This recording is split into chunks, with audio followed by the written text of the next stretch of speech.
Know when we're ready. Oh my gosh! The Indie Council is in session. Welcome, everyone. This is a place for the leading voices from across the industry to gather to talk news, titles, and everything indie. I'm your Master of Ceremonies, Jill Grote, the Indie Informer. And today, joining the council, we have hosting a roundtable at this year's Game Connect Asian Pacific, Jenny Wyndham. Hello. I also get to do a keynote, which is really cool. That is It's really very cool. intimidating. That but is exciting. early October. I'm very, very excited. I'm going to check in. Preparing to win over Germany at Gamescom, Janet Garcia. Hey, Janet. Hello. I hope it goes okay going to different countries from our country. Right. Yeah. But if it doesn't, I'm taking the week off anyway. Yeah, no, it's gonna be great. I actually originally wrote this as like ready to conquer Germany. I'm like, wait a minute, we should be careful about our words as we're introducing people here. But yeah, no, that's very exciting.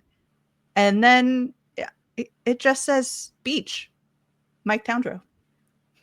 Hey. Jill Grote, PAX West, Janet Garcia, Gamescom, Jenny Wyndham, Games Connect Asia Pacific, Mike, New Jersey. The Jersey Shore. Beach. Yeah, I just say Jersey Shore Mike, actually. Jersey Shore Jersey Mike. Shore Mike. I love it. Perfect. Mike was supposed to be on vacation, but he was doing work. I saw it. I was doing a lot of work, unfortunately. Reminds me of someone I know. I know. Hmm. What is it? The pot, the calling, the kettle? This entire podcast? I hope Yeah, we're all do Spider-Man. vacations. No one panic. Whoa, I barely work when I'm at work, so leave me out of this. That's No, good. if you're looking You to should be hire proud. me, strike that last part from the record. Yeah, I no really one. heard. That was a joke. Don't worry about it. Today, we haven't seen each other in a bit. A fair bit has happened. But we're going to skip over news, including we had an Indie World Showcase that was quite good, I believe. We had a huge day for indies on August 7th. I hope you got to play all those games. We have some sad news. We have some angry news. But we have to skip over that because our topic of the show is another absolutely huge topic that I want to make sure that we give enough time for us to like really get into. I'm going to be reading a lot. You're going to hear my voice a lot. I apologize. But moving on from our last huge discussion, which was on AI, generative AI, we happened to mention in that episode, or I believe it was Jenny very specifically, happened to mention the payment processors and platforms and things that are going on. And as we happen to mention that, things unfolded and it's still unfolding, but we have a little bit of an ability to look back and see what's been happening. So topic of the show today, censorship, money, and gaming platforms. I'm going to go ahead and start off with just straight up reading from other people because there are some people who've been very good at keeping up with what's been happening. First, we're going to go to Ash Parrish at The Verge. And if I could read this part without a pop-up, that'd be great.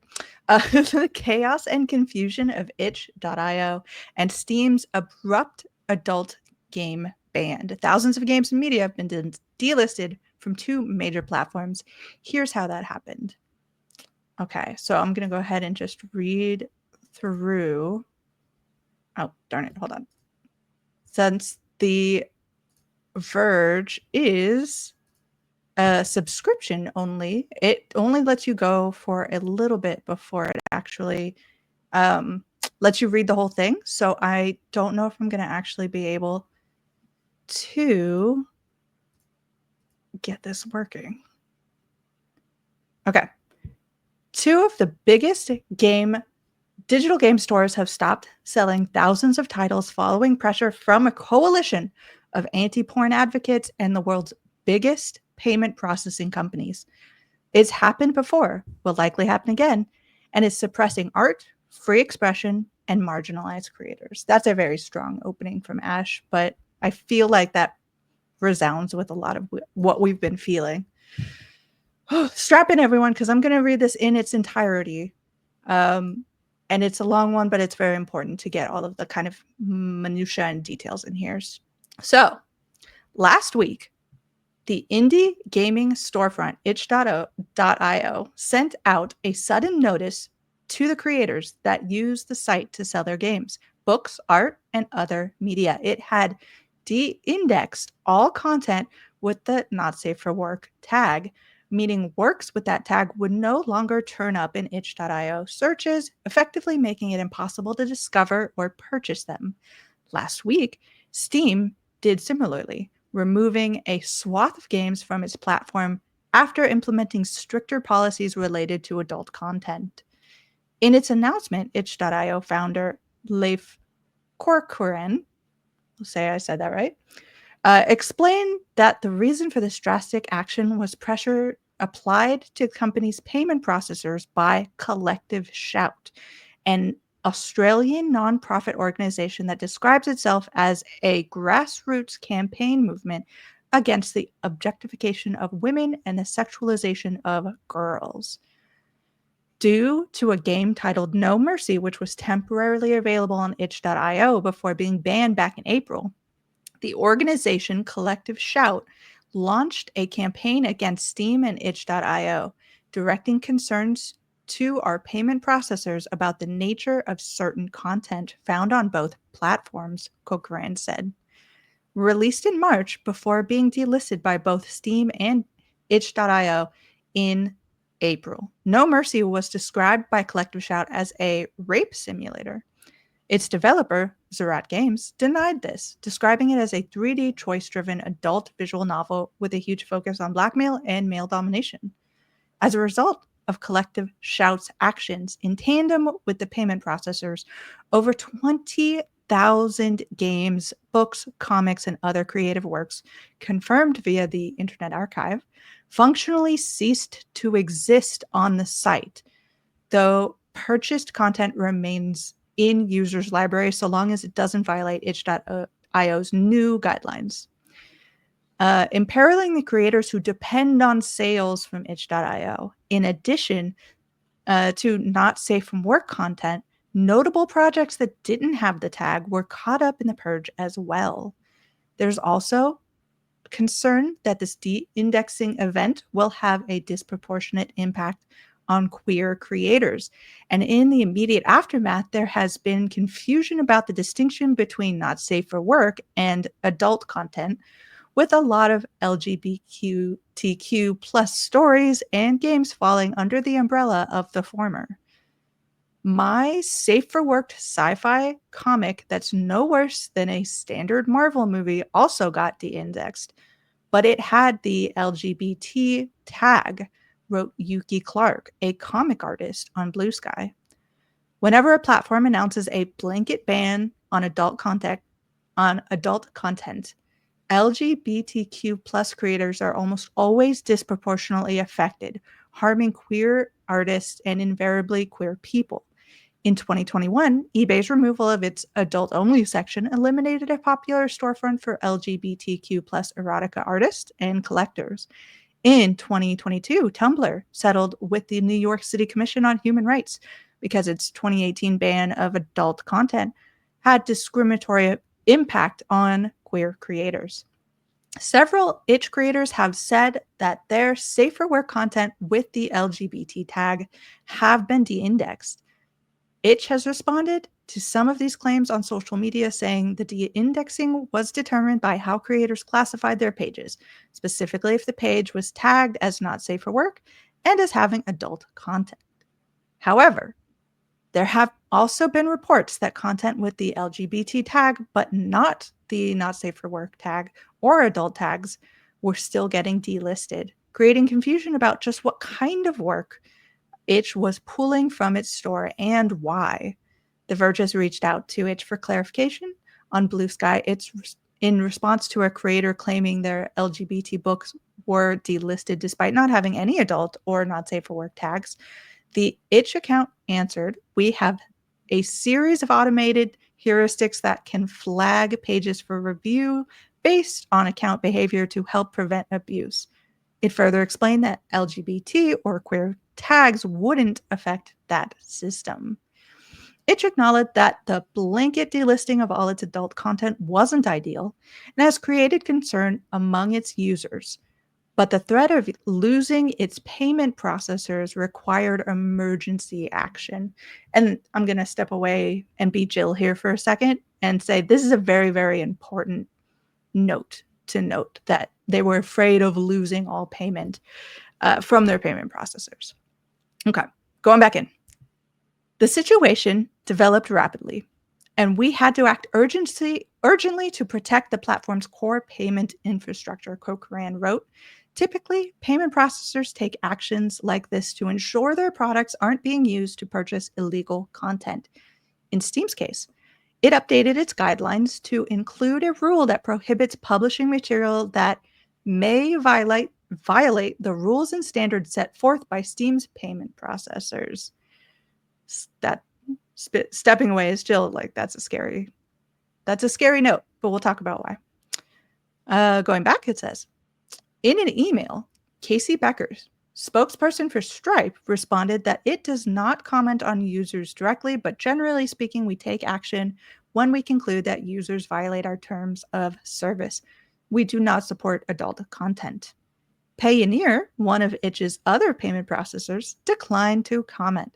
The Verge has also reached out to PayPal, the last of Itch listed payment processors, for comment. Payment processors have frequently been the reason behind content bans. Though Collective Shout was the inciting agent, it's companies like Visa, Stripe, and others that are responsible for these kinds of acts of mass censorship. In 2014, PayPal threatened to remove all of its services from Patreon because the site hosted adult content creators. PayPal would reverse this decision 2 years later. But Patreon still makes it difficult for sex workers and porn creators to do business on the website. In 2021, OnlyFans, a website synonymous with porn, announced that it would ban all sexually explicit content to comply with the requests of the platform's banking partners and payout providers. 6 days later, OnlyFans would reverse the decision, citing assurances from its banking partners. Scratch a porn ban and you'll find a PayPal. These processors have enormous power over their clients, and that influence can be used to achieve goals that have nothing to do with consumer choice or safety. Itch is forced to comply with their demands or risk being unable to function entirely. To ensure that we can continue to operate and provide a marketplace for all developers, we must prioritize our relationship with our payment partners and take immediate steps towards compliance, says Corcoran. Itch says that it is in the process of reviewing and removing not safe for work and adult tag content that violates its terms of service, while also updating those terms. For not safe for work pages, this will include a new step where creators must confirm that their content is allowable under the policies of the respective payment processors linked to their accounts. The announcement read, it has also updated its July 24th announcement to include answers to commonly asked questions that had been circulating social media, debunking rumors surrounding whether Itch was withholding payment and addressing why such drastic action had to be taken so disruptively. The company also says it's working on finding new payment processors. Players and Itch users are fighting back, flooding Visa and MasterCard customer service lines with complaints. A database has been created where creators can list their de-indexed work for people to browse and purchase on alternative sites.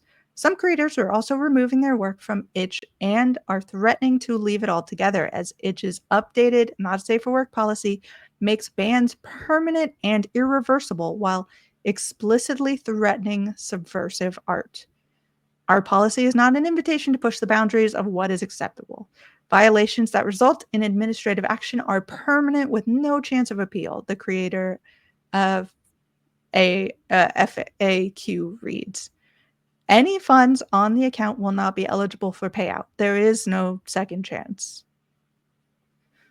Whew.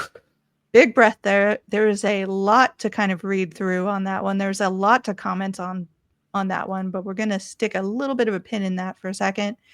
And I actually want to popcorn this over to Janet so that we can read that Itch statement in full. And you don't the have to most listen to me. recent The most recent update on it was July 31st, 2025. It reads as follows. We have de-indexed all adult NSFW content from our browser and search pages. We understand this action is sudden and disruptive, and we are truly sorry for the frustration and confusion caused by this change. Recently, we came under scrutiny from our payment processors regarding the nature of some content hosted on itch.io due to a game titled No Mercy, which was temporarily available on itch.io before being banned back in April. The organization Collective Shout launched a campaign against Steam and itch.io, directing concerns to our payment processors about the nature of certain content found on both platforms. Our ability to process payments is critical for every creator on our platform. To ensure that we can continue to operate and provide a marketplace for developers, we must prioritize our relationship with our payment partners and take immediate steps towards compliance. This is a time-critical moment for itch.io. The situation developed rapidly, and we had to act urgently to protect the platform's core payment infrastructure. Unfortunately, this meant it was not realistic to provide creators with advance notice before making this change. We know this is not ideal, and we apologize for the abruptness of this change. We are currently conducting a comprehensive audit of content to ensure we can meet the requirements of our payment processors. Pages will remain de-indexed as we complete our review. Once this review is complete, we will introduce new compliance measures. For NSFW pages, this will include a step where creators must confirm that their content is allowable under the policies of the respective payment processors linked to their account. Part of this review will see some pages being permanently removed from itch.io. Affected accounts will be notified via their account's email address from our support address. You can reply, there if you have any questions. We ask that you have patience and understanding as we navigate this challenging period. I'm sorry we cannot share more at this time, as we are still getting a full understanding of the situation. And we will post as the situation changes, and they have an addendum that was done. Oh no, that's the most recent thing. It goes like backwards in time after that. Okay. So that's what itch is saying.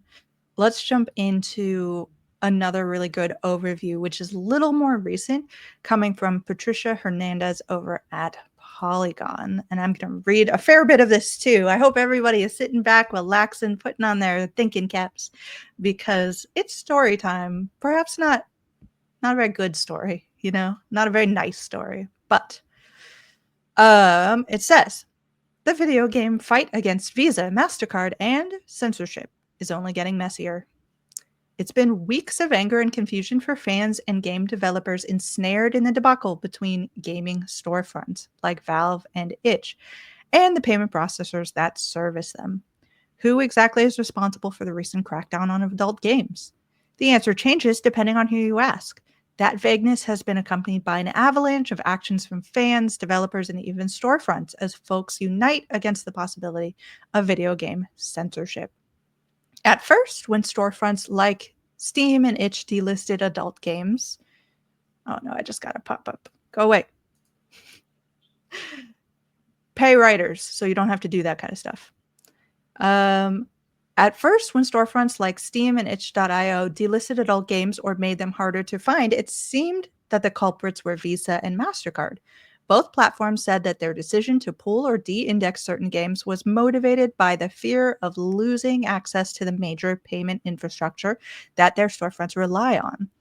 Itch went one step further and stated that the responsible party was an activist group known as Collective Shout, which has spent years waging campaigns against games depicting violence against women. Collective Shout later confirmed that it had influenced actions taken by Valve and itch after writing an open letter to Visa and MasterCard, but that it did not necessarily ask itch to delist or to de-index all not safe for work games. We raised our objection to rape and incest games on Steam for months, and they ignored us for months, Collective Shout said in a statement in July. We approached payment processors because Steam did not respond to us. We called on itch to remove rape and incest games that we argued normalized violence and abuse of women.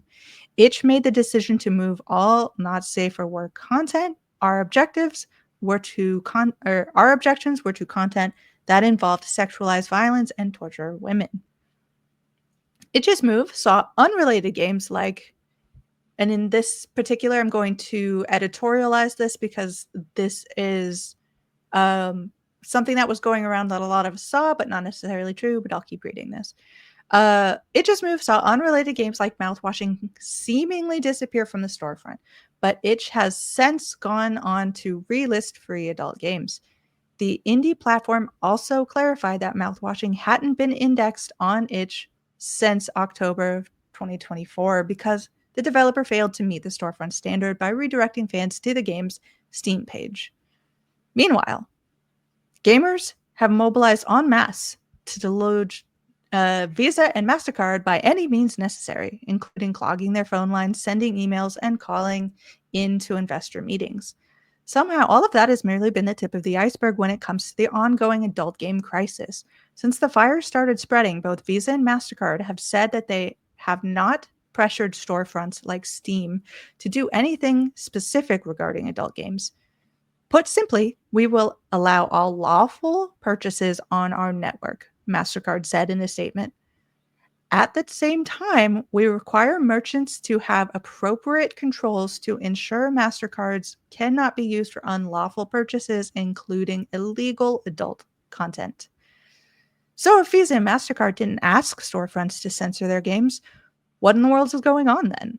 The answer is unclear because Valve insists that while MasterCard did not discuss anything with the maker of Steam directly, other payment processors, like banks, communicated the issue to them in their stead. Valve said in a statement to Kotaku that it cited to payment processors its 2018 policy to distribute games that are legal for distribution. Payment processors allegedly rejected that policy, citing a MasterCard rule that spokesperson said in reference to the payments processors' regulations around the sale of illegal materials or goods that threatened to damage the brand's image. In light of the continued upheaval, a number of organizations have since voiced support against potential payment processor-led censorship. For a couple of days, retro game platform and storefront GOG made a bundle of 13 adult titles available free of charge. Over 1 million people downloaded the collection of games. Some games vanish, reads the website GOG dedicated to the effort, not because they broke the law, but because someone decided they shouldn't exist. Raising awareness via free products has proven effective, and at least one individual game creator has embraced the tactic. Mike, say this person's name for me.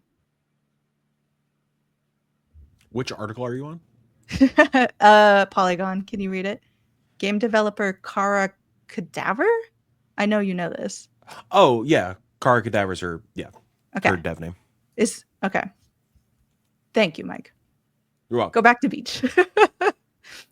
I have like 20 tabs open. Now it really was like popcorn, but I also have a lot of tabs open. I'm grabbing extra stuff to add Okay. in. It could happen to anybody. It could have happened to anybody. Mm-hmm. It was great. Game developer Kara Cadaver took to social media to say she wouldn't sit idly as storefronts pulled down her game, Vile Exhumed. The game, which primarily takes place through a computer interface, challenges players with finding out what happened to an adult film actress. The player solves the mystery by examining files, pictures, and social media sites. The developer made a website dedicated to the game, which is now free to download. It's also a perfect example of a game caught in the crossfire of the anti-adult crusade. Vile Exhumed may deal with difficult subjects and contain graphic imagery, but is not necessarily a porn game like the ones purportedly being targeted right now. While you're coughing, yeah. To interject, vileisbanned.com, BANNED. That's where you can download it. You can also donate some funds to Kara directly if you so choose. Vile is very goddamn good. It's a very important video game for the time that we're living in. Everybody should go play it. I'm going to put the link down below, so go check that out. And also, just as a note, they do have links to support the developer to if you would like to, but also I believe 50% of the profits that they get from any support is going to be going to the Red Door Family Shelter, which helps on focuses on helping like families of violence, refugees, and women who are also impacted by violence. So they're turning this into a really good opportunity for people to also take action in something that's very near and dear to their hearts and probably a lot of people's hearts. Jumping back into the article at a very fun moment.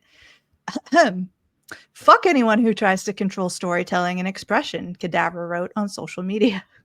The potential for unintended repercussions from mass removal becomes evident through games like Vile Exhumed, but some would argue that these are not mere casualties. Collective Shout has voiced disdain for major games like Detroit Become Human in the past, and has had a hand in the removal of games like Grand Theft Auto 5 from major retailers in Australia. As such, recent remarks from niche storefront Zoom have started making the rounds in part because the platform is saying the quiet part out loud. The storefront won't be pooling any games, and its proprietors are looking into alternative options for payment processors. But a spokesperson for Zoom has gone on record saying the abolition of games depicting any type of uncomfortable subject matter threatens to spread if major players like Steam capitulate. Zoom listed franchises like Grand Theft Auto, Duke Nukem, Saints Row as possible marks for Collective Shout, which seems like an educated guess based on the group's previous actions. If one thing has come of all of this, it's that alternative storefronts have entered the spotlight as they reiterated their commitment to adult games or to finding other solutions for payment processing. Lewd Gaming Matters, the storefront announced on social media in a post encouraging developers who had games delisted to reach out. GOG encapsulates the steadfast belief that a belief against censorship bandied by gamers at large perfectly in its tagline for the now defunct adult games bundle. If a game is legal, you should be free to buy it. And that is the end of that. Whew. Okay. We've got a lot going on here. Do we want to jump into anything else? I know, Jenny, you've got a lot of links here. Mike, you've got a lot of tabs open. Do you have anything that you feel you need to jump in and talk about? The Vile stuff was just the main thing I wanted to touch on. Just make sure that we got that link out there, and that, yeah, like Jenny said, Red Door proceeds going to Red Door Shelter, and that you could support Car directly as well. Mm-hmm. I guess, are you talking about in terms of just like links in general? Or yeah, just links in general. Yeah. Like anything else you want to read to the class? Sure. I think just really quickly, we did read a statement from Itch, and so I wanted to highlight one from MasterCard as well, just to show off what they have said as a result.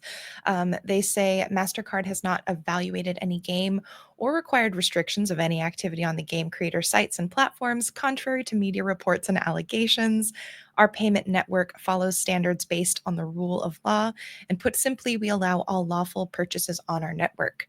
At the same time, we require merchants to have appropriate controls to ensure MasterCard cards cannot be used for unlawful purchases, including illegal adult content, which is weird because it feels like they're saying, no, we didn't tell you to do this, but also, yes, also wink, wink, if it's illegal, we don't want you to do this. So it feels like a very runaround statement to me reading it. I think there's also a lot of weight being held by the rule of law here, which I think we're going to talk about. And yeah, once to we be get all of very this. To be very explicit, none of these games are illegal. Yeah. And so that is just sort of, let's put that out there in the foreground because they're implying that this was illegal adult content, but it is not. So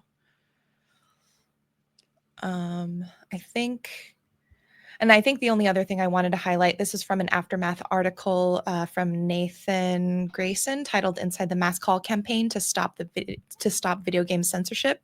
It's a massive article detailing the efforts that people are making to protest these efforts, specifically by calling into Visa and MasterCard.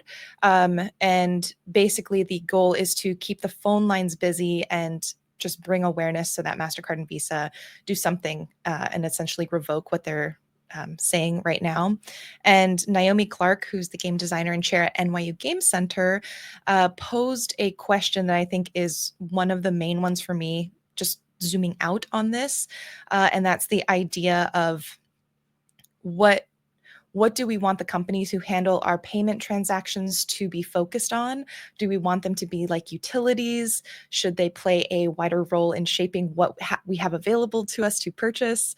For me personally, I would not like MasterCard or Visa telling me what I can or cannot purchase. So I think this wider question of what these companies allow us to have access to, and if we want them to have that kind of power, is a really big one.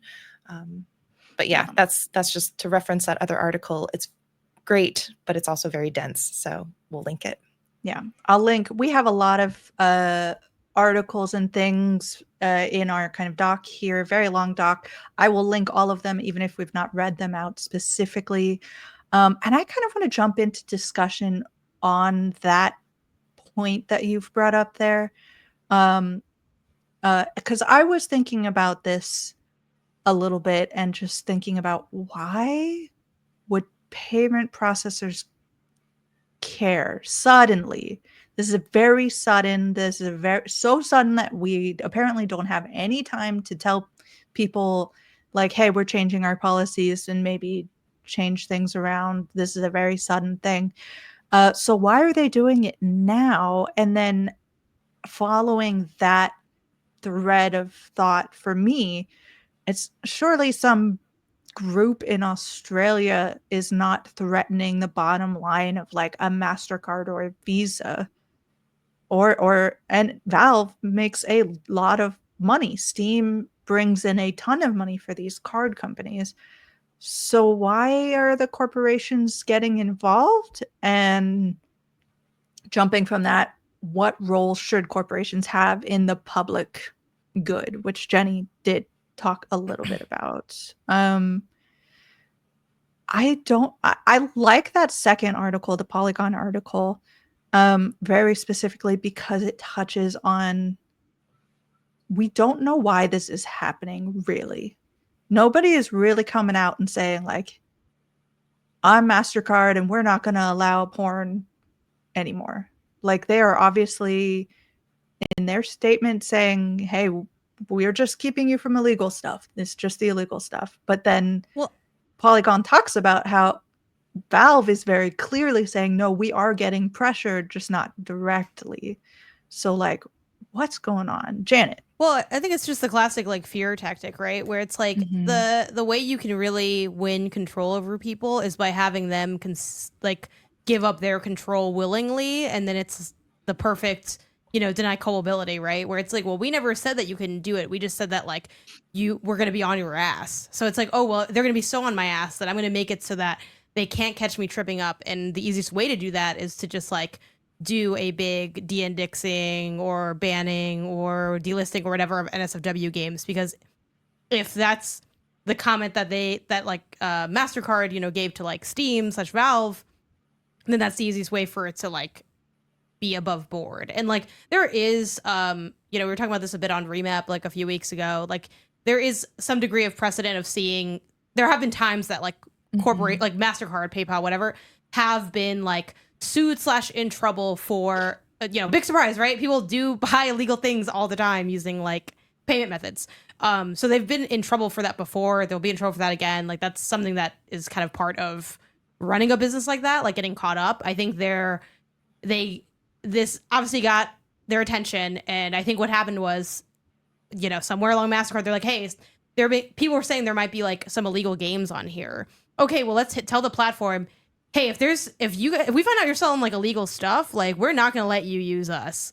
And again, I think Steam does make a lot of money for MasterCard, but not in the grand scheme of MasterCard, and like payments are like all of our payments digital. So like this stuff like is, I mean, my freaking credit card is a MasterCard credit card. Like every single purchase I make of every moment of every day, if I stopped playing video games, I would still be giving them an immense amounts of money. Like immense amounts of money would be passing through them. So I do think it's a tiny bottom line thing. Almost like it's not one-to-one, but it does kind of remind me a little bit of our conversations with like Microsoft in relation to like Xbox, and like what a small component of Xbox they are to Microsoft, like they're like how insignificant they are to Microsoft. I think this is like an even more extreme example of that. So again, it is speculative in the sense that they're not going to come out and say, well, like this is what happened and this is the corporate guy who said this thing and this is the meeting we had, or it wasn't a meeting, it was just something on Microsoft Teams and they just kind of did this like issue really quick. But I think that's basically what it is. It's the fear of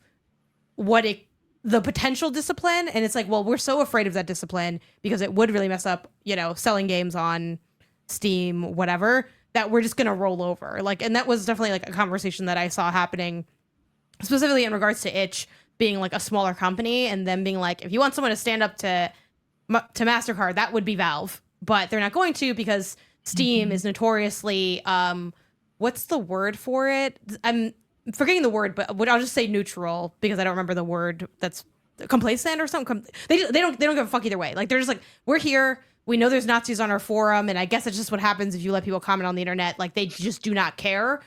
They've never cared. So this is actually kind of par for the course for Valve. Like, Valve does not care. I'm sure some people at Steam or Valve, care about art and stuff, but as a whole, like, they don't care. They don't care about the stuff. They don't care about the people on the platform. They're like, hey man, we're here to sell some games. And they're like, what? I heard we might have a hard time selling games. Well, it sounds like we gotta throw some of these games under the bus. They're like, because that's what they care most about, and we see this in their actions like over and over again. So that's my I don't know if other people have sort of speculation on how we got here from a capitalism standpoint, but that's sort of my perception of it. Yeah, I think whenever we're talking about stuff with big companies, and this is mostly affirming what you've already said, these companies, the bottom line is always profit. So when you're looking at why are things happening, I feel like you usually have to chase where the money is and where the money is going, or where they're afraid the money may not go. And I think there's an element of risk management here where if, again, like Janet said, if they hear wind of potentially illegal games being sold on these platforms, they're going to try and knock it down and find ways to not be responsible or be, somehow held accountable for any purchases of that nature, because for them, that is a risk that they're trying to mitigate. I also think, however, tangentially, I do think like the rise of like Christo-fascism happening and the tightening of these sort of moral panics that we're seeing across all facets of media and life right now is really playing into a lot of this fear that is building up. So there's like the fear of like the monetary capitalistic fears that are happening, as well as these sort of moral panics. And I think in addition to many other factors, groups like Collective Shout are playing off of that and going to companies and employing that fear in them, and these moral panics that then fuel even more impulsive and quicker action that end up impacting other companies like Valve and particularly itch, and then the developers down the line. And it is really frustrating because I think, as someone who, like, for Spirit Swap, an entirely queer team with an entirely queer game, we had so much support from itch. Like, they did so many wonderful things for us as an individual team. They've been the place for queer games. And so it's hard seeing them get the brunt of all of this internet anger. And I think it's really hard because I don't think they're beyond criticism. At the end of the day, itch is also a company. Even though they're a smaller company, they're a company. But at the same time, I feel really conflicted that they seem to be bearing the brunt of this more so than Valve, when I'm like, yeah, Valve has the money. If we want Valve to fight back, like, they have the funds to. Itch, they're just trying to stay afloat so that they can be here for us to post games in the future. And so I think, even though, again, they're not beyond criticism, I really feel for itch right now, because it seems like they're bearing the weight of all of this happening. I think thinking about the payment processors and why they care right now, I think ultimately kind of what Janet and Jenny were saying is what I eventually led to, is it's probably the same reason that ICE is so prevalent right now. It's probably the same reason that we have controversial gene commercials right now. I think itch is a haven for queer creators. And I think that the target is not necessarily the target that is being said. I think when you start to question moral correctness and what is lewd. I think the kind of group that is arguing for that sort of thing will also argue that quote unquote non-normative views on things are also not are also lewd showings. So I think when you get to this is maybe the first step of like, oh, we're just illegal porn stuff. Like we don't want first of all, no one's like for the children, which is usually what they say because it's like, well, But we they're have saying for the I mean, women they do, right now. right. Yeah, I we mean, have I think they like. Look, I defend a collective shout. They're like super jank and probably like really racist if I'm being honest. But like, you know, I think it's important to pick apart too, right? Which is kind of what you're getting at, Jill. Like they claim that they're for like women and girls, which is also like a bit of a not automatic dog whistle. Again, there's plenty of organizations that are like pro women, pro girls, but the way they like talk about it, they say we're a grassroots movement challenging the objectification of women and sexualization of girls in media. But then again, you go and you dig into what they've actually like done outside of besides like this element. Like I think it's important to like know that Collective Shout is not an anti-video game organization. They're like anti anything that they can associate with like sexuality, sexualization, whatever. So they were like calling for Walmart to stop carrying shirts that have like the Playboy logo on it. They're calling for like no porn on Twitter. They're calling for they have like a tab in their site that says like here are our wins, and one of the wins was against a cookie company that for Valentine's Day sold cookies with like lewd sayings on it, like choke me, and like they like took them to task for that, like a fucking cookie, like we have to. It's important to emphasize like how bullshit their stuff is, because I think it's easy to hear something, and I was digging really hard for this article. I could not find it. Maybe it was never an article, it was just a Blue Sky post. But I saw like on my timeline, someone mentioned that even, and I have not played the game or read an article of the game or watched a Let's Play of the game, so I don't want to speak too firmly on, gosh, what is it called again? It's called No Mercy, on the content of the game No Mercy, because I have not looked through it myself, nor have I like read content on it or watched content on it. But it's like a stepmom fantasy game. Like it's like it gets tagged by Collective Shout as like a rape simulator, and I haven't dug into like, you know, what level of coercion is still anti-consent, and that's what it is. It's like a blackmail situation. But if they said this was a stepmom porn fantasy game, that doesn't hit as hard as saying it's a rape simulator, right? They went for like, what is the most intense version of this that we can have? Why? Let's pick this specific game and like run out the flagpole and kind of use it to get what we really want, which is like control and again this sort of kind of caricature, I would say, of Christian values, because I do, you know, I don't want necessarily everybody to get dragged underneath this, but it's like part of right-winged ideology. Like if you look into who's against pornography, it is like the far right, and when you pull that thread, it is about, you know, the stuff you mentioned, Jill. It's not necessarily about like no porn. It's about like control. It's about like managing people's sexuality. It's about like traditional family values and who runs a household and who doesn't. I mean, again, not these aren't one-to-one issues, but if you look back in like American history, like a big part of like racism against black men was like the idea of protecting white women and children. And the like women and children have been at the forefront of like sounds nice in theory, but is often like the most, you know, again, also exploited for people's agendas. So, yeah, I just wanted to also kind of add to what you were saying, Jill, with that, because that's a big kind of component of it. Right. Which is also just so ironic as we're talking about far right ideologies being ostensibly keep government out, let us make our own decisions, but we are seeing through this a corporation taking into hand the public good and what I can do with my money, what I can do with my time. And where are the big titty grifters when you need them? When the world needed the grifters the most. You get all of so these, down bad about, oh, I want to be able to look up Aloy's makeup skirt or whatever the fuck you want to do. All those people, quiet on this. The people who drag people of color for like enjoying seeing minority characters in games and claim that that's too woke are not coming for the people who claim that like a lewd saying on a cookie is part of rape culture. Like, hello, the clowns are right there in front of you for the kind of things. But again, why is that? Because it never was about that. It was never about any of these things.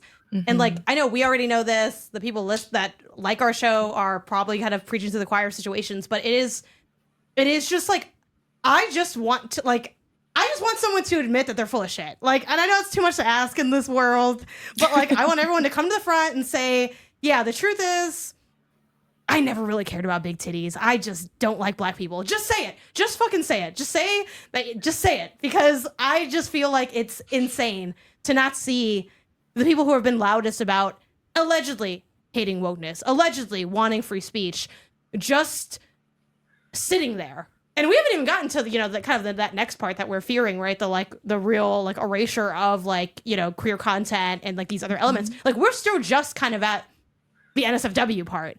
And they're still like not there. And I find that so like unfair. I feel like that, like, it is just insane to make like your living and your platform off of that being a talking point, and then for you to not have any, even if they said it, I would think it's fake anyway and disingenuous, but at least it would seem like it made sense. Yeah. Anyway, I find that annoying. I don't know if anyone else finds that kind of frustrating. Janet, clearly the lack of vagina bones is way more important. Yeah. Than this issue. Of course. If I may, I agree with everything's saying, great points all around. Touching on the fear mongering part a little bit, and the circling back to the big red, white, and blue elephant stepping on all of our throats for the next 3.5 years at the very least. Dipshit and his gaggle of geese have obviously been very outspoken about, hold on, sex Mike. Workers. Let's not. Sorry, is that offensive let's to not geese? malign geese, please. I mean, we know they're not great, but let's not go that far. I mean, geese can be assholes, though. Geese can be assholes. I've been attacked by many a geese in my day. As a child, it was a very formative, scary. Some would the say whole game situation. was you being an asshole in the. Yeah, That's exactly. true. That is true. And some would say still being We attacked by a apologize goose. if we have offended some geese, but go ahead. Mike. Obviously very outspoken about being anti-sex workers and questionable values about LGBTQ community and people of color in general. I do think, I guess, apologies for the language, I do think corporations like MasterCard and whatnot are being fucking pussies because they're afraid the big ass baby in his big white house is going to say something on fucking Truth Social or whatever, and that turns into a bill and fucking ravels down the goddamn giant motherfucking hill that we're on for the next 3.5 years. I think everybody's just being a little fucking bitch and needs to fucking stand up for art and what's right. And going off what Janet was saying, yeah, where the fuck are all these stupid motherfuckers that have been complaining about freedom of speech because Stellar Blade wasn't chesty enough or whatever it may be. Like, fucking just assholes. I don't know. Yeah. No, I think Mike. Everybody said stuff like such eloquent stuff. I just needed to get the anger part out of it. I also started swearing at the no, end. It's fine. Yeah. I think that. But I agree with every point, and you all said it fantastically. I just needed to get the New Yorker out of me. Right. Just very quickly, Mike, my impression on what you've said.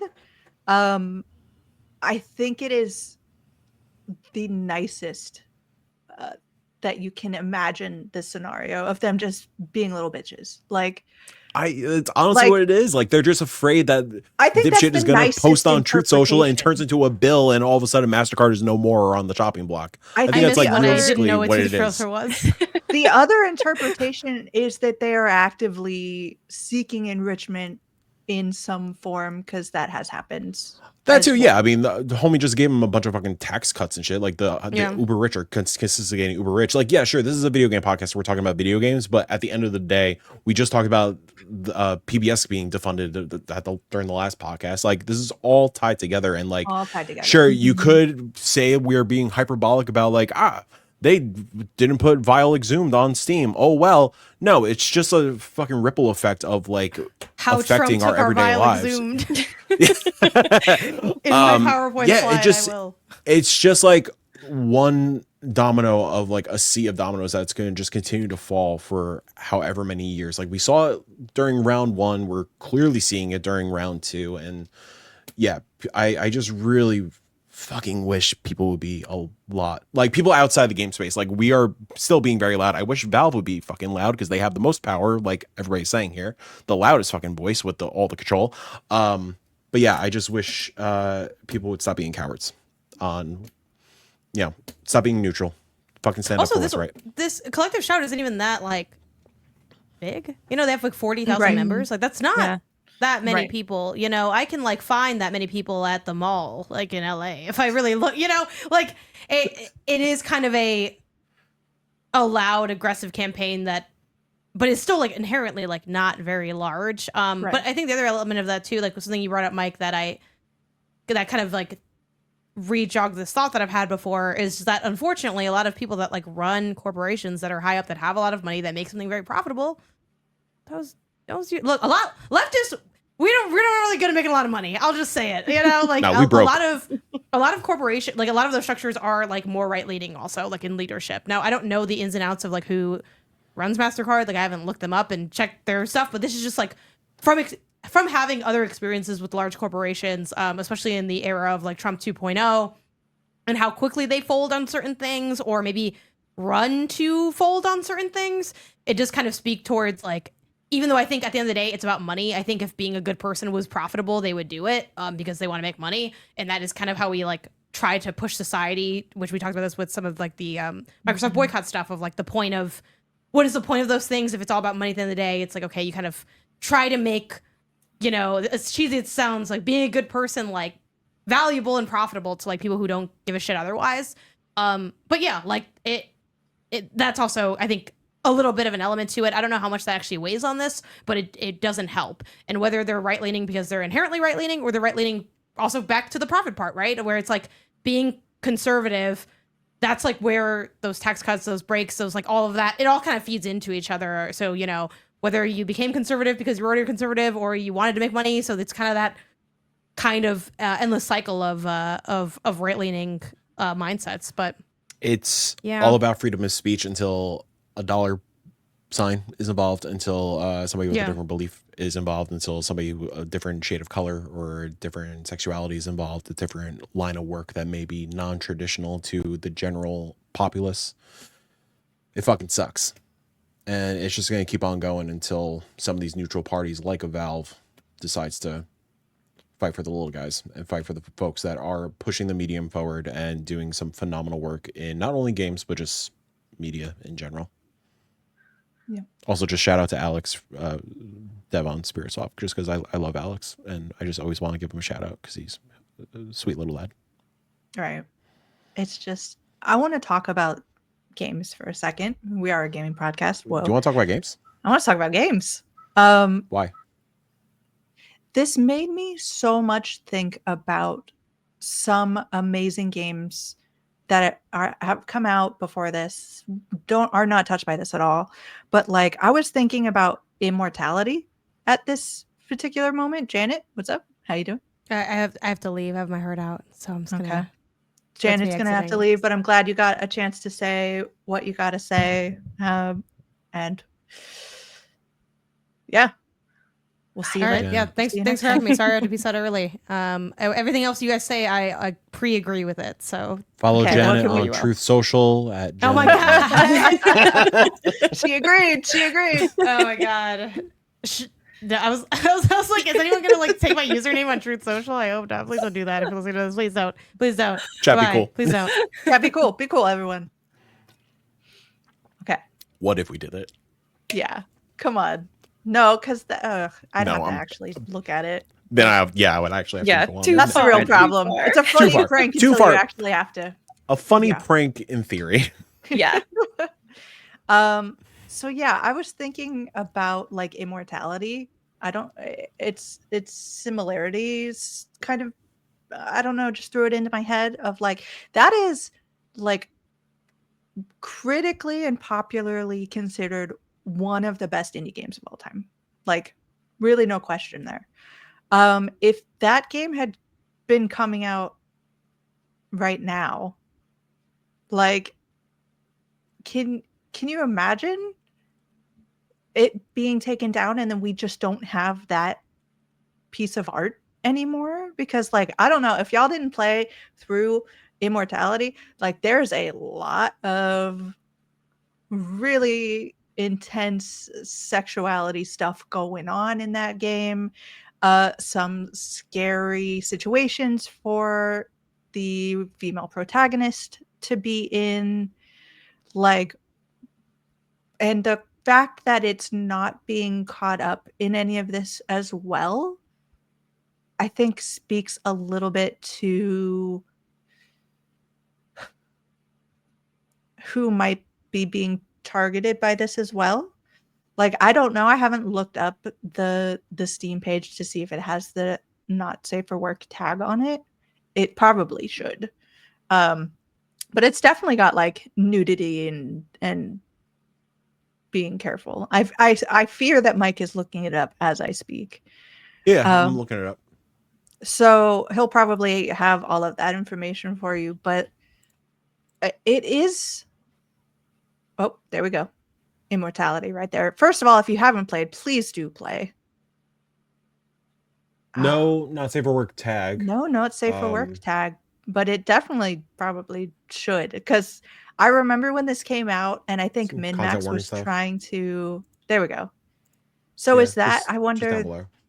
is that the go-to for people now? Just put the mature content description down below. Yeah, I guess just to be safe, just because, yeah, as far as I'm aware, it's probably easier for Valve to just like, or whatever system that Valve is using, possibly just some AI tool that Valve may be using, just to nab all the NSFW tags or adult theme tags or whatever like kind of tags are correlated to more adult content, and just roping everything in like that. So Yeah. I suspect it's probably a little more difficult to detect if you just put it in your mature content description.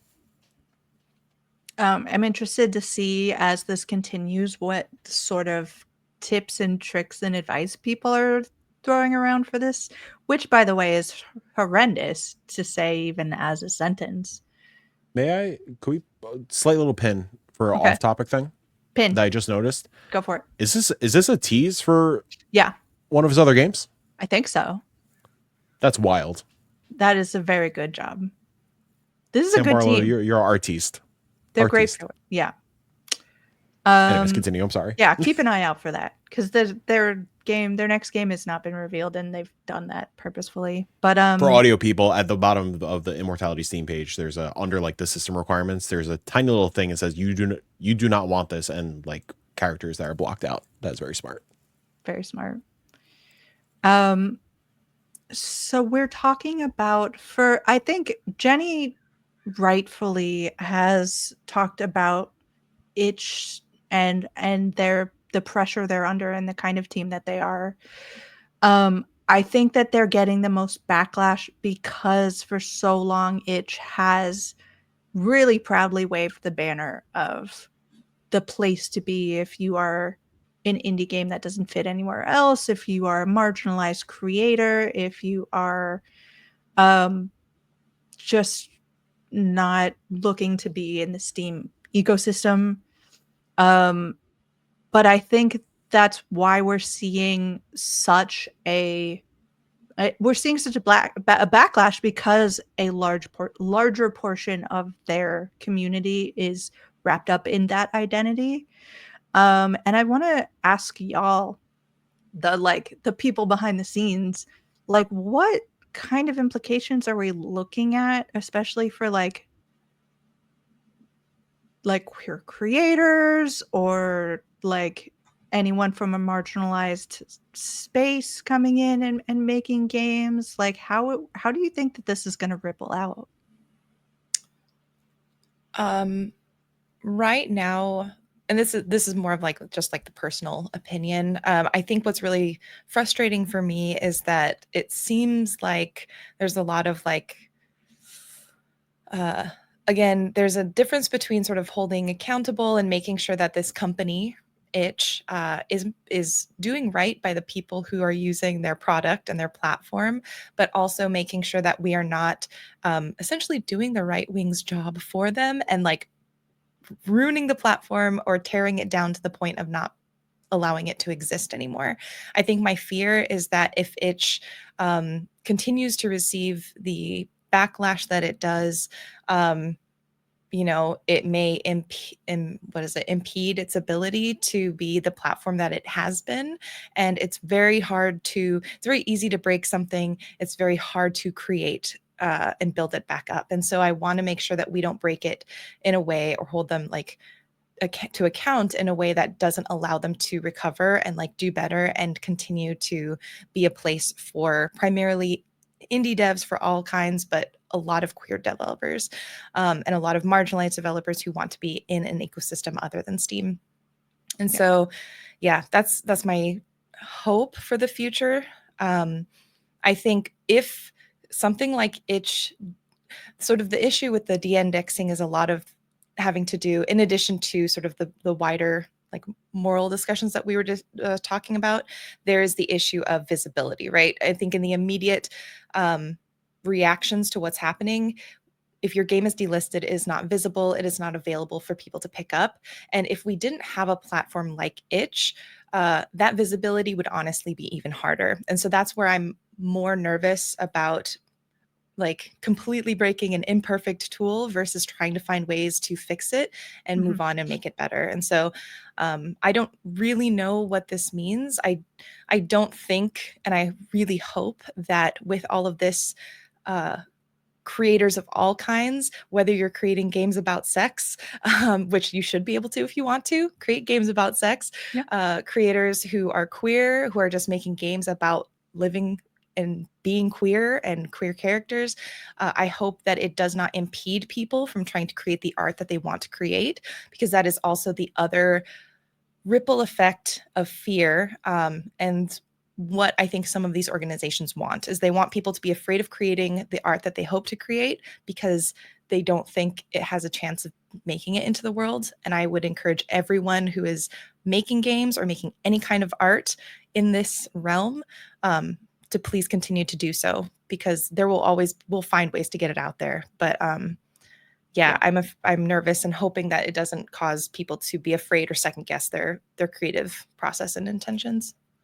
Also, as a woman, the person, the group that is supposedly being defended by these actions, I am very scared about the idea of not being able to represent the harms and real fears and dangers that are present in a woman's everyday life. If you cannot, one of my favorite games recently was Decarnation, which is one of the scariest games I've ever played, not because it is actually a horror game, but that it touches so personally and so realistically on the nature of danger for women in the world. And I don't want to ruin anything because that game is really good, and I don't want to spoil anything. I want people to go play it. Decarnation, really good game. But if a ban is in place that says you shall not depict any harm against women, the realistic portrayals of women's experiences start to go away as well. So you're getting, on top of all the other moral panic stuff we were talking about, going and losing voices. We're losing women's voices because that's a lot of the times a topic someone wants to delve into is the hard stuff. We don't necessarily just want to have happy, fluffy. I mean, there's a great place in the world for happy, fluffy games. I love them, but we should be also very happy to have these games that touch on extremely difficult or uncomfortable situations and circumstances, so that we can think about that in our lives. And if those go away, you get less, the result is that you're just getting less voices from women, and you're getting less perspective of women, even if it's not made by a woman creator in general. So you're getting consequently more and more male white voices, which is something that the indie scene has been about kind of getting away from. Of course, there are great white male creators, and I'm not saying that they can't make great art or that we shouldn't love or want art from that demographic. But I think a lot of the indie scene is about, for both creators and players, people come to this scene because it is giving something that is a wider net from a scarier place, monetarily speaking, with more experiences from wider perspectives. And if we start to have this sort of this trickle down effect of these payment processors coming in and saying what we can or cannot create or put up or play, we lose. We lose so much more than even is evident to begin with. Yeah, just kind of touching on what you both said, because perfectly said. Yeah, the indie scene excels in crafting and delivering unforgettable, profound experiences from a host of diverse voices that you don't normally see in AAA games or AAA's experiences with millions and millions and millions of dollars of budget behind it. And the risk of losing a platform or breaking a platform, to use Jenny's terminology, like itch, horrifying that, like, you know, that visibility just disappears. Like, I'd be curious to see now, like, kind of turning on like analytic marketing brain a little bit. I'd be curious to see, like, in 3-6 months down the line or by the end of the year, how Vile does in terms of downloads, reach, donations. Because I fear, and, like, you know, it's wholly possible, but, like, it just makes visibility so much, like, just creates a crazy brick wall for, like, that's even higher for visibility than it is now. Wholly possible to just host games on your own platform, on your own website, sell it as, or like drop it on like Google Drive and put a PayPal link of like a donate or a coffee link or whatever it may be. Wholly possible, but like, yeah, it's not a future I want to exist in. Right. Because so, yeah, we need platforms like Itch that are traditionally very welcoming to any and all voices. And yeah, I will also say, like, I think we were all guilty of, probably, you know, we're human, probably all guilty of like that initial reaction of being like angry at like, what the fuck, Itch? You were supposed to be like, have our backs, but they are also humans and they probably have their backs up against the wall. But hopefully things get resolved. I know they've been trying to take steps into resolving things and figuring it out, but yeah, just a tough situation all around. Yeah, and I will say I do wish they had been more, and they've been improving their communications. I wish they had been more communicative, because I think that was also part of the like Jill was saying, not only is Itch like a haven for queer creators especially, or just the indie community, but also the abruptness of which this happened felt honestly a little bit like a slap in the face. Just like, you couldn't tell us, or you couldn't give us advance warning about the heads what's up would have going been nice. on. Yeah, exactly. Yeah, and I understand they were under pressure. They felt Right. like, you know, they felt like they had to act quickly. I really want to know what that communication must have been to set that sort of fire under them. Like, Right. it can't have just been a vague do this. Like, I think, though, one thing that was like heartening for me to read, and it is in one of the articles that we're going to link, and we have so many I can't scroll through, but I think it's the one that we had from Rock Paper Shotgun, but don't keep me to that 100%. But there's a statement in there from one of the folks from Itch saying that they are trying to be more communicative because they understand that they have been working on other priorities, and that this was something that they know that they slipped up on. So I appreciated hearing that. But again, it's like, I think especially folks on the left, we hold higher standards for our own, which is a double-edged sword. And And oftentimes it can lead to us like being harder on one another than the forces that we are trying to work against. And so I think it's important for us to, let Itch know what we want, but also let them be able to try and fix and remedy what's going on. So yeah. Yeah. And then one more game that I thought about in the context of all of this is a game that was taken down because of censorship. And that is Devotion from Red Candle Games. And I'm going to link that one below as well, which actually was taken down. It's a Red Candle Games is a Taiwanese company.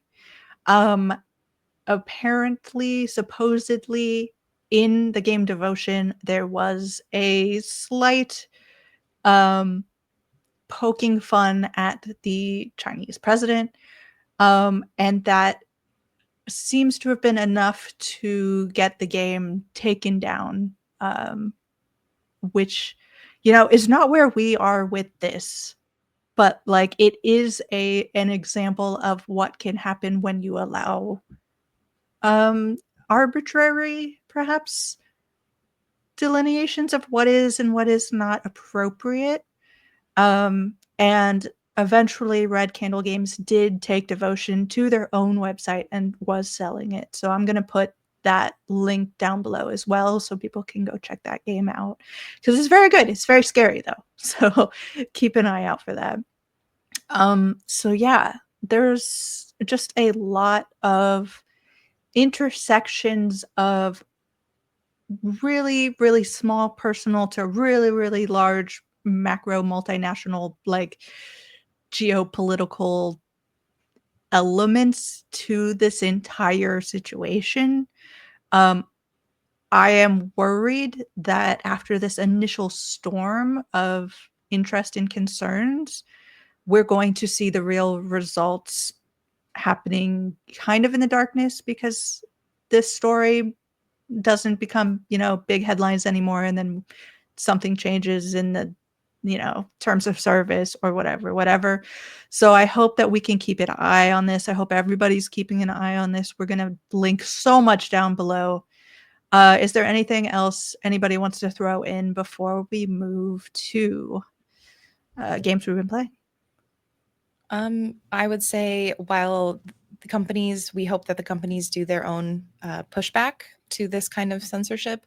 If you are really interested, the Aftermath article about the campaign, the calling campaign, has information and that you can choose to use. If you would like to learn about the scripts that people are using to communicate with like the customer service representatives, if you do call, be kind to the customer service representatives. They're not making these decisions. They're just doing their jobs at this point. But also just who to call and sort of what to say, because there is a mass effort happening from people on the ground. And so I guess if you're looking for action to take, because I think in these times, that's the best thing we can do, is also provide you with information about what's going on and why it's really frustrating and upsetting. But also, if you are compelled to take action, like this is the action you can take, those are going to be part of the links as well. Yeah, I was just going to say, as politely and kindly as possible, we're all human beings. Continue to use your voices, use the resources that Jenny just mentioned. If I may be crude for a second, pure mic, dunk on the fucking White House. You know what I'm saying? Who the fuck cares? Fuck them, Yeah, we don't care about them. ACAB. Just as the customer service people. Cheers. Yeah, customer service people. Kind, Customer delightful people. service. Be nice to them. Everyone else up The there. government? No. Fuck off. Yeah. And with that, let's head over to games we've been playing. And I think it is a rare occurrence that all of us have the same game in the first slot that we want to talk about. So, do we want to save this for our last one so we could just talk about it without being wary of spoilers? I don't know what you mean. You want to save it to the very end so that we can be like, so, hey, like, if people want to peace out, yeah. I'll just put remind me chat, if I haven't done this, I'll put a note, a little spoilers during this section thing. I actually think I would like to try not to do spoilers if possible. I don't know if y'all want to just go ahead and do a spoiler right now, but I don't know. We don't have Jenny, I what do you we think? can, I'm happy to do it without spoilers because I think that would be the ideal way for many people to experience it. Agreed. Yeah. But yeah, happy to go either way. Okay. So the No first spoilers. game, no spoilers. Don't worry, you can listen to the rest of this. We have all played And Roger. And y'all, I don't know, if you don't cry at this game, you're not human. You know what I'm saying? Mike had the tremendous task. Played it on hard mode. He played it in public, trying so hard to hold that in. What'd you think about this, Mike? I did hold it in. I got choked up quite a bit, but I paused many a times, took a deep breath, stared at Put the a man pillow next over to your me face. who was clearly on a job interview on the phone from Oh, no. Washington D.C. to Philly, which is a long stretch. And Roger is such a profound narrative experience. It is so personal.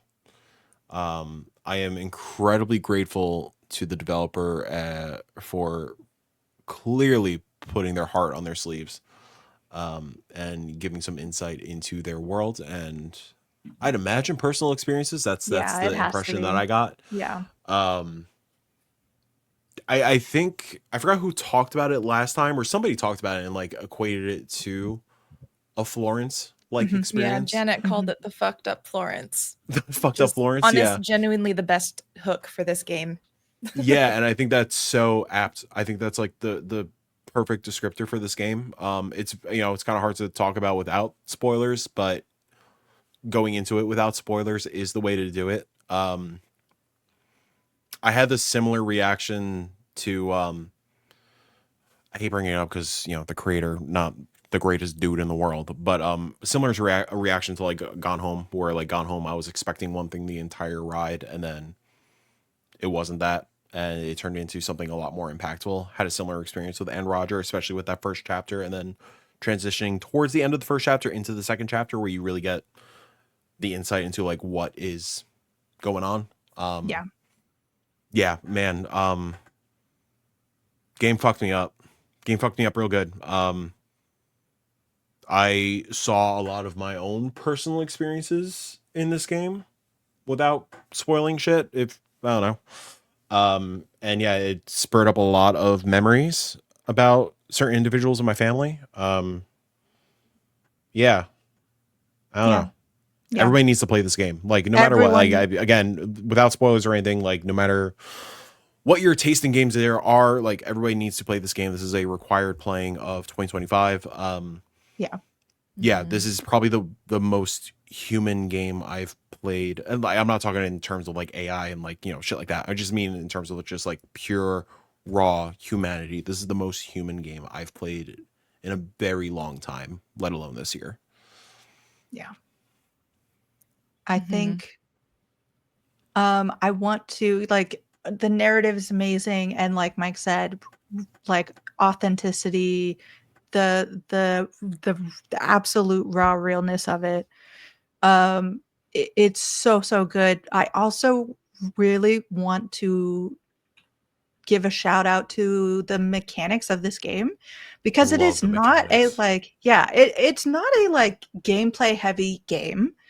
And I think the touchstone for Florence is somewhat apt here, but I think mechanically this game is so much far superior to Florence, because they use the mechanics and the way you play the game as a way to put yourself into the mindset of the protagonist and what they are feeling and what they are certain frustrations they may be having, the feeling of not having control that you wish you had, the feeling of I know this should be working but it's not. And they do it in a way that is not that is really intuitive. So you are never confused about what you're supposed to be doing. And you're never frustrated in the way that like this game isn't working frustrated. It is such a perfect use of mechanics to correspond with what is happening narratively. And that is so hard to do. They do it with no like prompts, no text prompts telling you what to do. So you're fully focused on the game. You're fully focused on this beautiful art style. You're fully focused on like the current twists and turns that you are seeing. But Can I say one little weird to use this term, one little fun thing about my experience in terms of gameplay? go for it, Mike. Go for it. Not only don't play this game on a train in a public setting because Yeah, of the don't do narrative, that. don't play Have this game tissues. on a 150-mile-an-hour Amtrak on the wobbliest tracks in America because, man, trying to click buttons using the Steam Deck D-pad or the Steam Deck trackpad, quite difficult in certain sections. Again, I played on hard mode and probably took me a little bit longer than most folks to see it through to the end because, yeah, hard to hit some certain cues and whatnot. Yeah. Because I was just rumbling in a steel tube. Yeah. This game should take you about an hour to finish. It is not a long game. It is very economical in the way that it is telling its story, and it packs a lot in there. Jenny, how have you been liking And Roger? I really enjoyed my time. I overall really enjoyed my time with it. It was super emotional. It's really difficult because I was the one who's like, oh, I think we should go no spoilers. But I think there is, I think the subject matter, once it reveals itself to you, could be potentially a, a even someone who hasn't gone through and like encountered some of this subject matter in my personal life, I felt like it was a lot. And I think there's content in this game where if you have been really privy to it personally, if you're close to this content, it can be really difficult. And so I think I really struggle because I actually had a friend who I got this game for him and I said, I don't actually know if you can play this right now. I don't know if it would be good for you to play because I think it may hit too close to home. Yes. And so it's really hard for me to I recommend it wholeheartedly as an impactful short narrative that the mechanics are incredibly like the UI and UX and mechanics being tied so much to the actual emotions and the narrative of the game. Really well done. But I would say I like don't know how to address the content without giving too much away. Yeah. I don't know if there are keywords I can give. I think chapter 1, if you are someone who is close to the subject matter, you will know what's coming. That's I true. think Yeah, from you'll the know. beginning, I was immediately like, they start off with an absolutely beautiful gut punch of starting in a place you think is going to be like a horror game. I don't think that that's a spoiler. Yeah.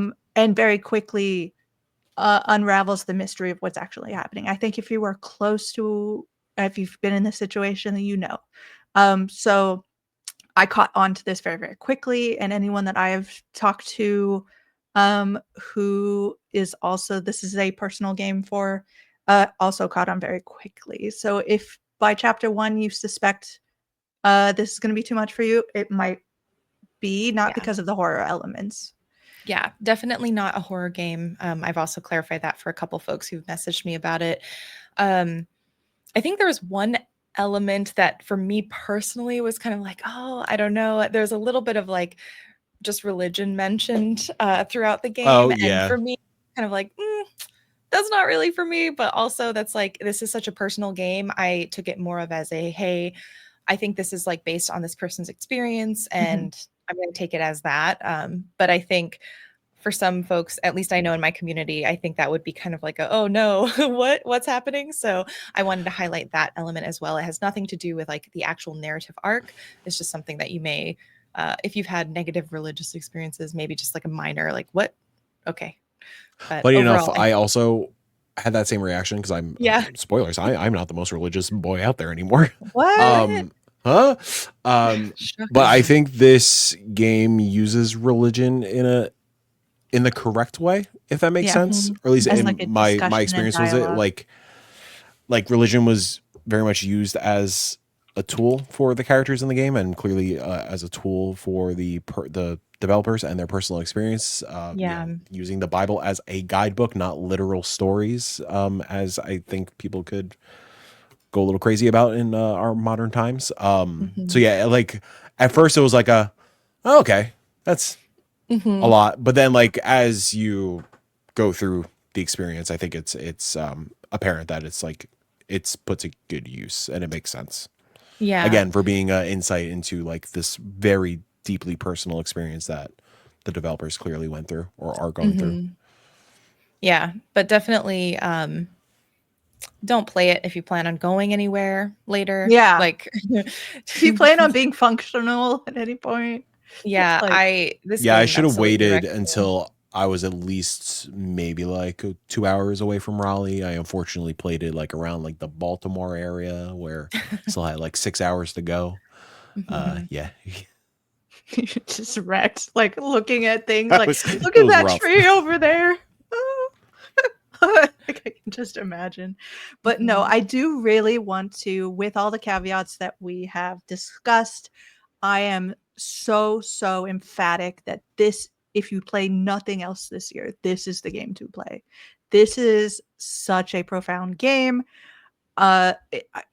It should be in the game of the year discussions. I am so terrified that it will not be. I am trying so hard to get that grassroots going because I think people need to be playing this game. I've not met a single person who played it and was like, like I've met people who've played it and were like, I'm too moved by this to do it with the limited time I have right now, or to just, that had feelings but didn't know how to discuss them just now. So I think we need to get this, and Roger, it needs to be in everybody's like repertoire of 2025 games because it is good. Crazy that Mothman shows up at the end though. Yeah, that's wild. Shit's bonkers. We said no spoilers. No. Crazy how they killed Mothman, you know? Yeah. Man, wild. The secret was there the whole time, Mike. It was there the whole time. I should have known by the 12 eyes on the little child, you know? To go a little bit more fun, Jenny, you've been playing some more Peak. What's going on? Yeah, well, I dabbled in it very lightly when it first launched. I got the opportunity to play it a lot more now that all of the launches of the last week are done and I can actually play video games again. And the new Mesa update is brutal. In this map, Peak, for folks who for some reason may not have heard of it. It's a multiplayer game. You can have up to 4 folks sort of in a non-modded version. You can include mods to have more, where this goal is to just climb up to the peak of various levels and get to the very top of the mountain with your friends. So fun, so chill. It's not. It's actually quite difficult because the stamina bar is impacted by both the things that you carry with you that are tools that can be helpful, as well as just different status effects. And in the Mesa update, the big status effect is you are just burninating under the sun. It's so hot, and it's just really, really fun. Peak continues to be just a blast to play with friends. And I am really happy that all of my friends have it now. So yeah, just I continue to play Peak and I continue to recommend it. It's very, very fun. Love it. I want to talk. What? We should. We should play Peak one of these days. Absolutely play Peak. I believe it. I'll be the one on the ground. Like I don't even know how to start. But dude, shout out to Agricrab also. Like so good. Just selling gangbusters. I think it like outsold Another Crab's Treasure in like the first week, right? Yeah. I think it was the day that came out. Like Jesus Christ. Oh yeah. Absolutely. Especially after having to shelf Going Under 2. Like they needed the win. Hopefully they get to unshelf it. But we'll see. I played Time Flies, and it was in this sort of like August 7th whirl spin of things happening. So in the content I was doing, I didn't get the time to write a full review of Time Flies. But y'all, this game is so good. It is so good. Y'all should be checking it out. It is a lovely black and white. There you go. The closest thing to it is perhaps like Untitled Goose Game. You go in, you are this fly, and you are told what the relative lifespan of a fly is for where you live. For the United States, I believe it's 76 seconds. Mm-hmm. So when you get into the Sorry, game, is it different for apparently it's different in places? different countries. Yeah. Yeah. I don't know why, but maybe we're nicer to our flies or less nice. Maybe there are places like probably maybe all I the should have McDonald's. gamed the system and Mhm. looked to see which had more lifespan, but I didn't. I stayed. I was good. But because it's 76 seconds in the US, you then start the game with 76 seconds to complete a list, like a checklist of tasks. And you have no idea what they are because they're things like make someone laugh, as you can see on the screen here. And that is finding someone's foot and tickling them. You know, so it's just a bunch of like play around with the environment. It's always charming. It's never exactly what you expect. It's got laughs. You kill yourself a lot. You die a lot. You die a lot in this game. And when you die, your body falls to the ground or wherever it is that you died, and it stays there. And the next time you play the game, because it's a roguelike sort of setup, you see your body where you died last. So like you kind of know, like, oh, okay, this is where I messed up here. So you play over and over again these scenes so that you understand, like, okay, this is how I get this one, this is how I get this one.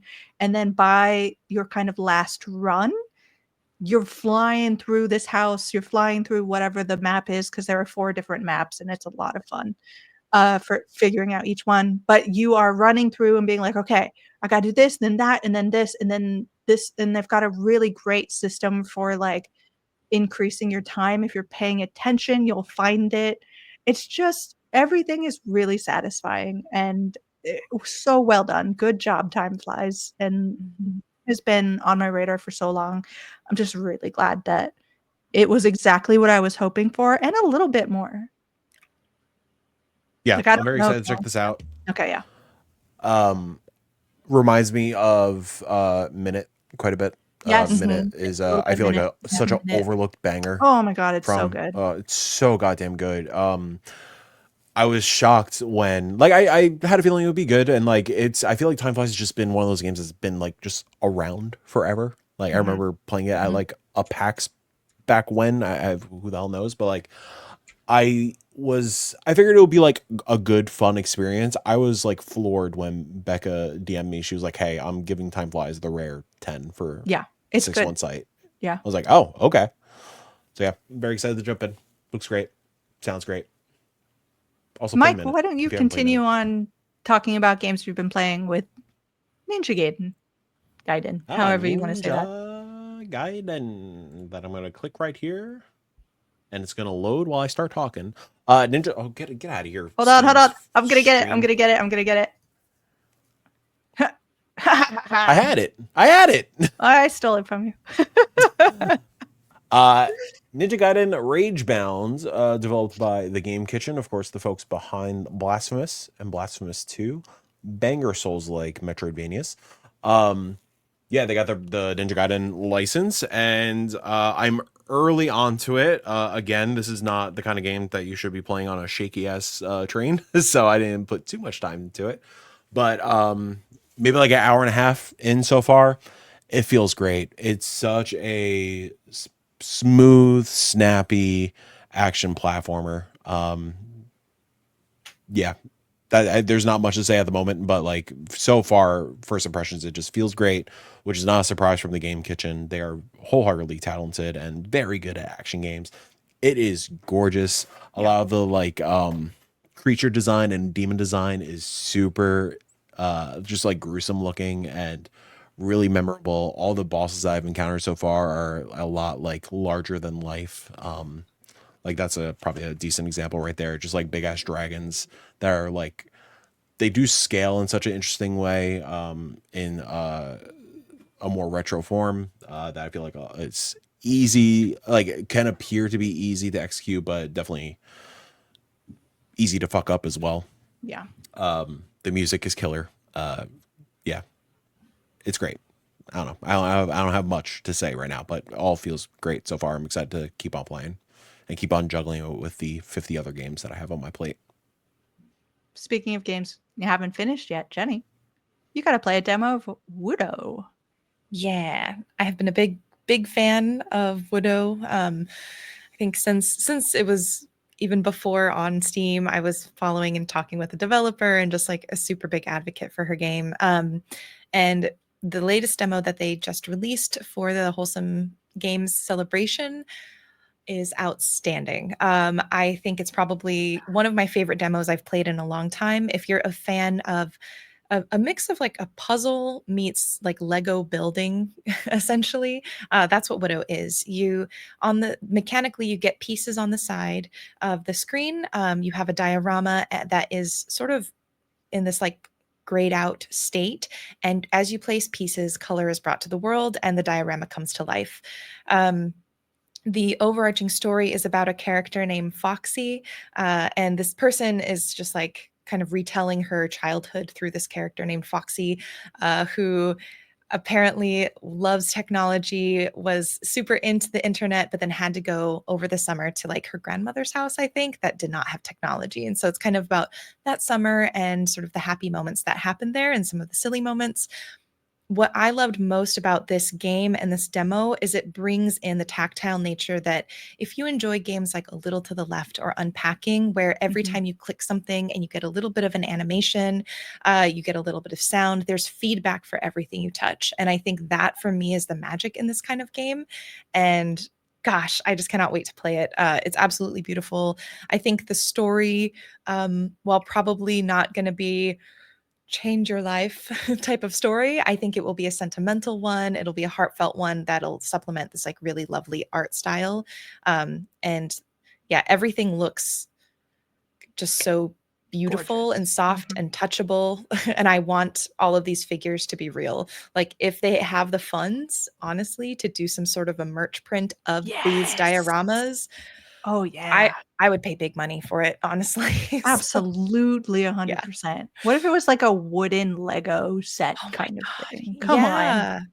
I just, It probably feel man. good to just like, Just click it. you know, Oh, Yep. I love So, that so much. good wood sounds. yeah. So if I believe the demo is going to be up at least through August 14th. Hopefully it'll be up longer. So please do go check it out if this sounds like your cup of tea. Sorry, Jenny, August 14th, that sounds familiar. Are you referring to the Wholesome Games Steam event that's now running, that's potentially still live by the time this podcast is up? Yes, I certainly am. A little bit of a self Interesting. plug here. Wholesome Games, we have an event happening on Steam right now. So check out, we've got a bunch of launches, a couple of just announced games, plenty of games on sale, and some demos to try. So definitely hop in and check it out. Heck yeah. Or Those else. are all good games too. Or else. I was looking through, I was like, Threatening. which ones do I want to shout out? I'm like, that one's good, that one's good, that one's good, that one's good. So go check that out. 100%. Also, banger art. Shout out to whoever did this art. Yeah, Yeah, for real. Saffron. Amazing Woo. job as always. Yeah, I really, really love this year's art. I love all the year's art, but this year in particular, I think it was nice because we did a little bit something I think unexpected, which is kind of nice. Like not pink or pastel-y, but still very, I think, wholesome. Yeah. Okay. I want to jump in and I've lost my thing. I want to share my screen because I got one of the benefits of my job. Share screen. Boom. There we go. One of the benefits of my job is that occasionally developers will reach out to me and try to talk up their game. And I got a really, really interesting email today from a student developer. I don't know if they want to be named, so I'm not going to throw them out there. But I will put this game below because it is a browser game. It is still in development, from what I understand. So many aspects of it might change, but the core gameplay loop. And I sent this to Janet immediately because I'm like, this is a word game.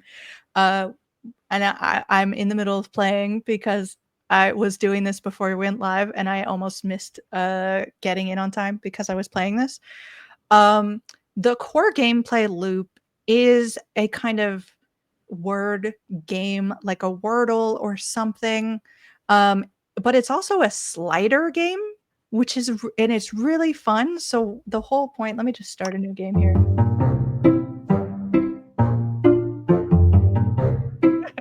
I don't know how to turn that down. That's going to be really loud for people. It's really good, huh? Hold on. Let me mute this. That was very good timing with the mute.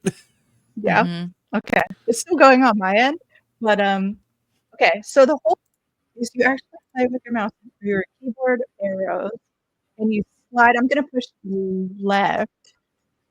Jill. See if my keyboard actually. What?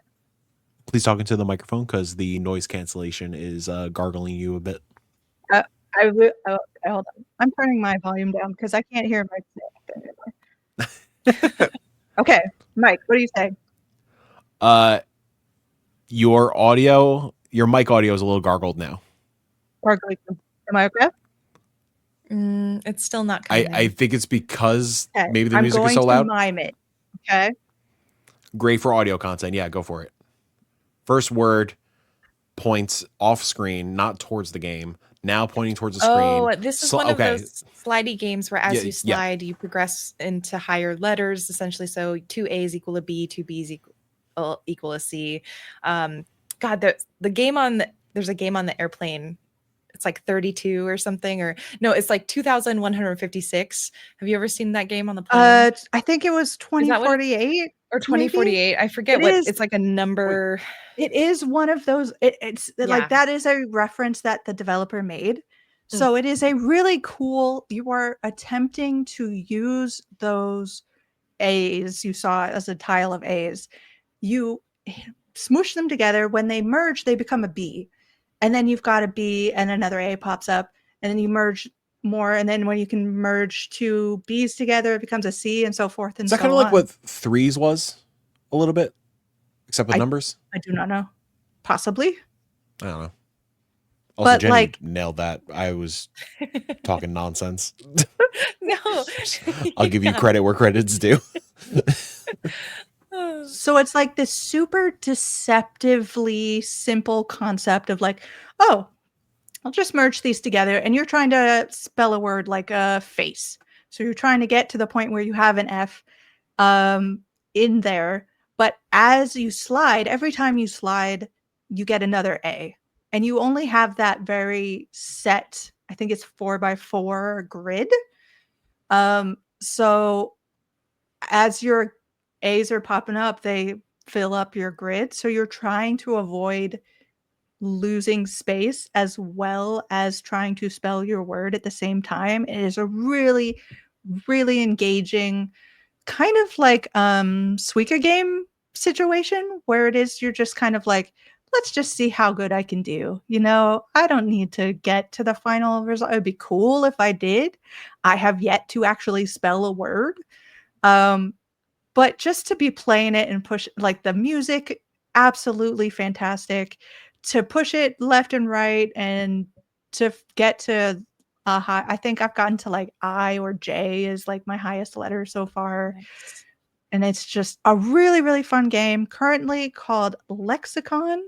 Like I said, currently in development by a student developer.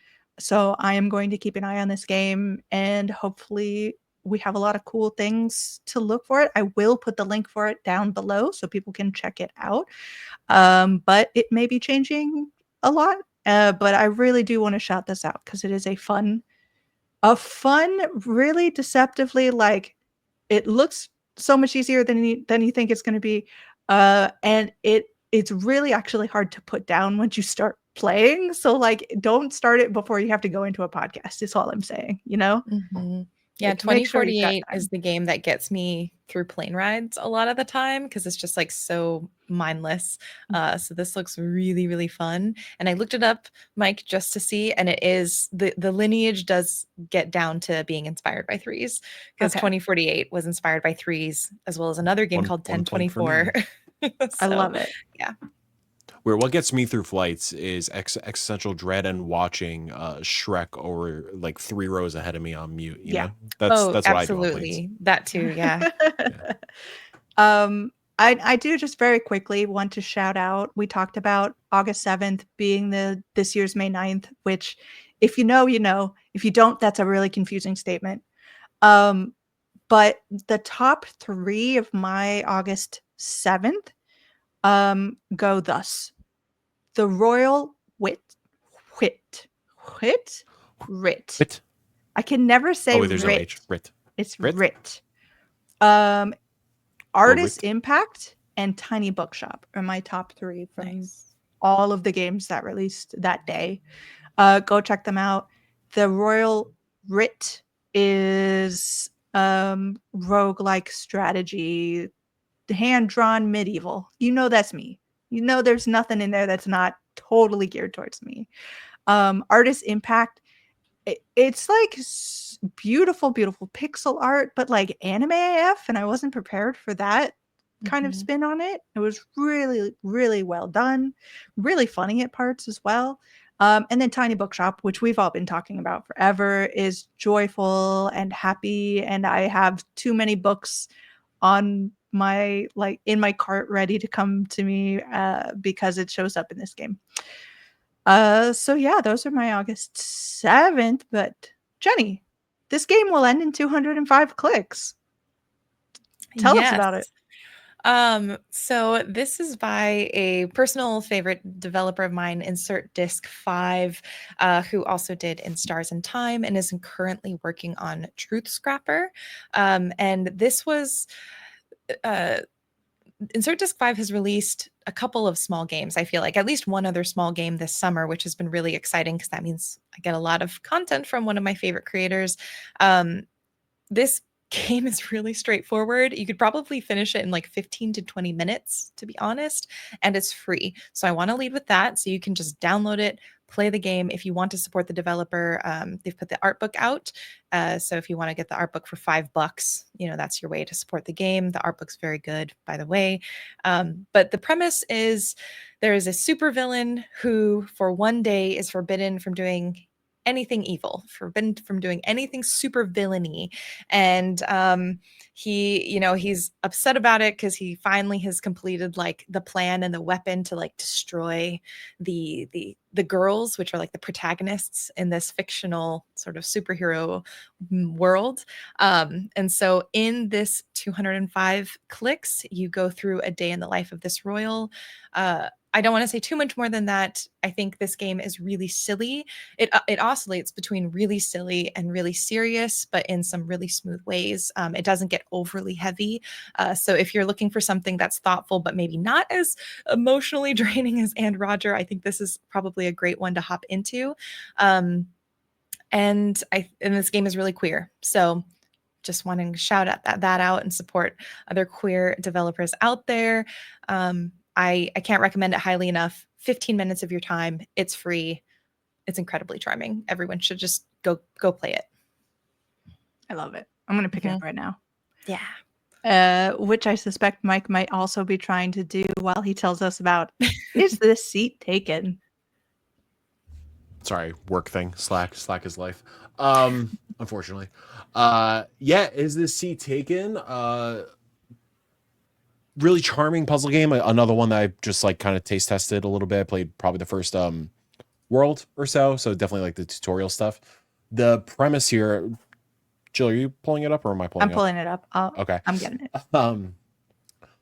Beautiful pastel-y hand-drawn puzzle game. The premise here is that you need to place a bunch of these little lads in their appropriate spots, whether it's seats on a bus, table settings, a classroom, whatever it may be. And the puzzle element here is that each one of these little lads, these little shapes, they have little quirks to them. They have requests. Maybe one of them wants to sit by a window. One of them doesn't like loud noises. One of them wants to talk to another person. One of them doesn't want to talk to another person. One wants to be next to their friend. One of them might be smelly, so another one doesn't want to be near a smelly person. One of them has bad eyesight, so they need to be in the front row of a theater. It is at its core so simple, and I wasn't expecting it to get, in a positive manner, get so complex in a well-paced manner. Quickly, like that first world just went by like nothing. Like it just blipped away, and I'm so excited to like have some time this weekend to just sit down, relax on the couch, and go through these puzzles. I am not traditionally a puzzle person, but this is my kind of puzzle game. It's so satisfying, and it's just so intuitive. Everybody should check this out. Yep. Currently overwhelmingly positive there. Woo. Hell yeah.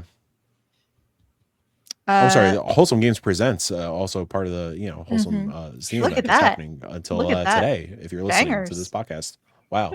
So it turns out Wholesome Games bangers, banger curation, banger presents, Yeah, banger publishing. absolutely banger host. Wow. Mike, do you want to jump on your last one? Shit. What is it? Oh, Advent Neon. Am I pulling this up? I'll pull it up. No, I got it. Oh, you got Want it. Okay. Advent Neon. This is from the developer of Newgrounds fame, Friday Night Funkin'. If you are familiar with that rhythm game, it's like a Stepmania, Guitar Hero kind of like thing. But Advent Neon, spoilers. The reason I like this game, it is a Sonic-like game. It is 2D Sonic through and through, but with combat that is very inspired by Jesus, cats, calm down. Just tornadoing around the house. Combat very much inspired by Smash Bros, but the feel of the combat very much like a Guacamelee. So you're going around doing like platform fighting while doing Sonic like levels, going from point A to point B in a fast manner. Yeah, again, another one I just taste tested, but feels great so far. It's really fun. Runs like a dream on Steam Deck. I am excited to just, again, find the time to play more of it. But if you are a fan of 2D Sonic, if you're a fan of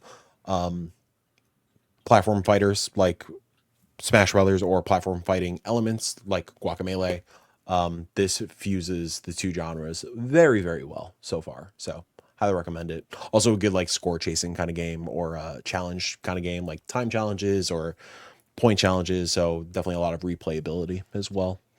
So check it out.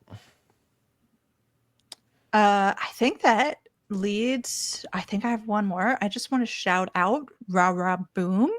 There is a review up on the Indie Informer by Peter. First review for the Indie Informer. Congrats to you, Peter. So go check that out. But it's great. It's a fun game. Fun little beat 'em up. Fun like, game. Fun little romp. Game. Yeah, fun little rah rah romp. A rah rah romp. Oh my gosh, Mike! If only I could write something and put that in. You play as cheerleaders in space coming down to fight AI, in a beat 'em up. What's wrong with that? Nothing. Absolutely nothing. But with that, that's the end of this week's council, everyone. Thank you for joining us. Mike's already out there doing his thing. Are you playing a game, Mike? Sorry, I updated my playdate. I was curious if Time Flies was on playdate for some reason, but I'm probably just making the panic connection. Yeah. But I also have to remind myself how to connect it to. There's the settings because I changed my Wi-Fi. This is too Inside Baseball. Take us out, Jill. We're on Spotify and Apple Podcasts, and the Indie Council has its own socials. Go check us out on Blue Sky at the Indie Council. I think it's .com, isn't it? Yes, theindiecouncil.com. But this session is closed. Mike? Go play some indies. Goodbye.